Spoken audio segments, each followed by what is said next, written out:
Okay, so I talked about R in English, the rhotic r. So that's the whole point why I'm talking about this particular symbol and how it sounds in different languages. I talked about it in English. Today I'm going to talk about it in Persian, or specifically Iranian Persian, which in English is also known as Farsi. There's two other major dialects of Persian in Afghanistan, which is known, depending on who you ask, they might call it Dari Persian or Dari. And the other one in Tajikistan, which people may call Tajik Persian, or depending on the person, Tajik. So what I'm going to present is data only from Iranian Persian. Do you remember we did some phonological analysis, complementary distribution and contrastive distribution? I want to do something similar with R and Persian. So I'm going to present some words in Persian, and then you will see the different forms of R in these words. So the first word is Amar. You see in the word Amar, which means statistics or statistic, the Ra at the end, do you see that little diacritic which looks like an O, and I put it underneath R? Here in the IPA chart, if you go to the diacritic section, you will see that there is this TO or 0, which you can put underneath the sound to show that it's voiceless. So the word Amar, when you pronounce it, usually the Ra, which is at the end of the word, is devoiced. Normally, Ra, the trill Ra, is a voiced alveolar trill, which is also the case in Persian. But in this particular environment, when it has come at the end of the word, it has been devoiced. So another word. The word for brother in Persian is barodar. This one, which is in between two vowels, has been tapped. And then the last R has been devoiced. The word for purchase or shopping is kharid. Here again, we have a tapped version of R. So I'm going to list the R's on top here. So we have a devoiced R, we have a tapped R, and let's see if we have other kinds of R. Okay, in the word Farsi itself, the R is neither devoiced nor tapped, so it's a trill R. So basically the R sound is alveolar and it is voiced usually, but here it could be tapped, it could be trilled, it could be devoiced trilled so far. Let's look at other words. Chera. Chera means why, and again, because I was listing the different kinds of allophones up there, this one, which is a tapped R, has already been listed. Then the word, there's a male name, like a boy name, Pedram. Here, Pe, like in English, in Persian is aspirated, Pedram. That's also trilled. Shirir. Rokh, which means face, or ruk in chess. Paridan, which means to jump. And then we have Daridan, which means to tear up.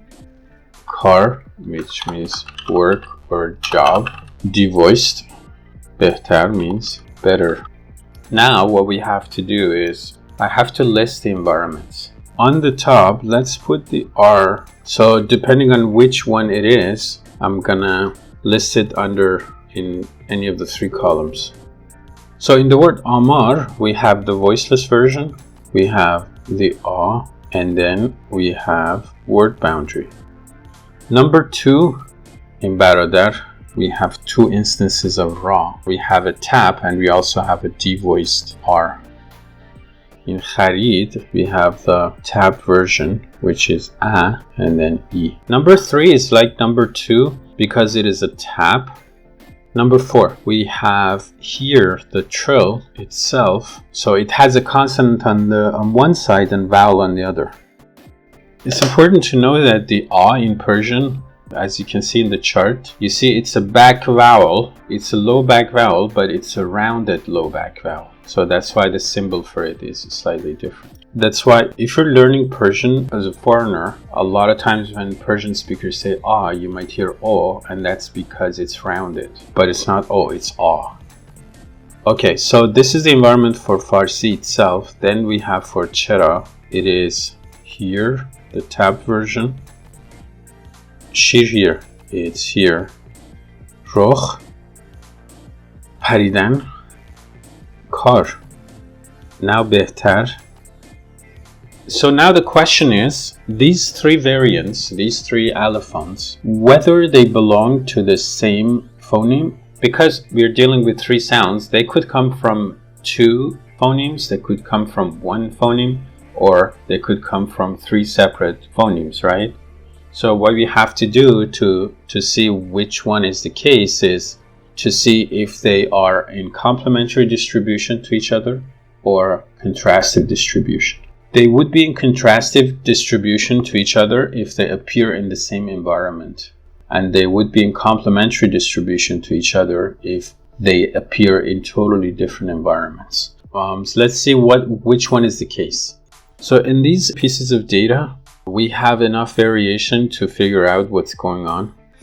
As you can see in the IPA chart, the different variants of R that I've mentioned here are all alveolar in terms of place of articulation. It's only in terms of manner of articulation that they differ. First, we have the trill R. So the one that is tap or flap, again, differs from trill in terms of manner of articulation. A trill sound is a sound made by a rapid tapping of one organ of articulation against another. So here, your tongue rapidly taps against your alveolar ridge, which is typical of Spanish or Italian, but it's also the case in Persian. If you do it once and not continuously, it becomes a tap, ra. If you continuously pronounce ra, it becomes a trill. In Persian, we have the trill, we also have the tap, but we also have a version of the trill that is voiceless. By just taking a quick look at these environments, do you see any patterns? Do you think they're in complementary distribution or in contrastive distribution? So if they appear in different environments, they're in complementary distribution. So what does that mean? It means that there is an underlying sound that is tapped whenever it appears between two vowels, right?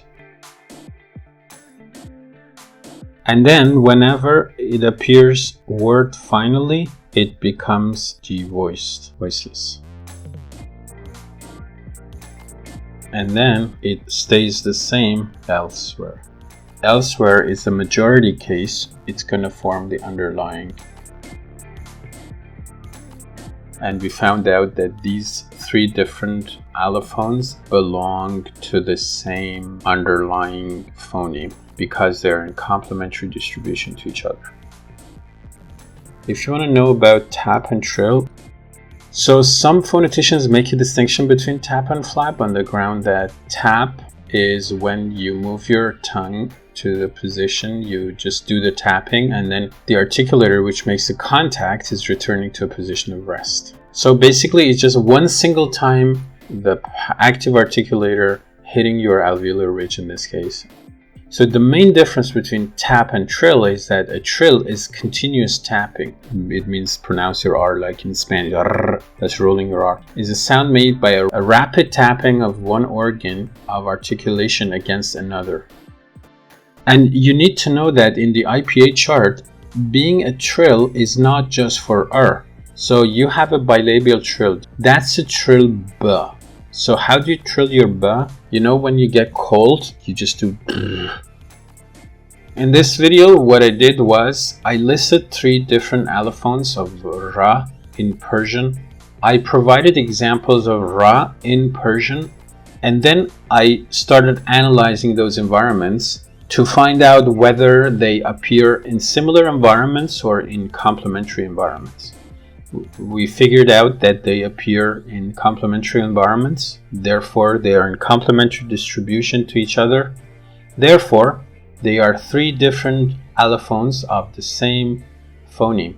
Then I listed this distribution and I figured out the underlying form is a regular Ra because it appears in most environments. The tapped Ra and the voiceless Ra are two allophones which appear in limited environments, which I listed here.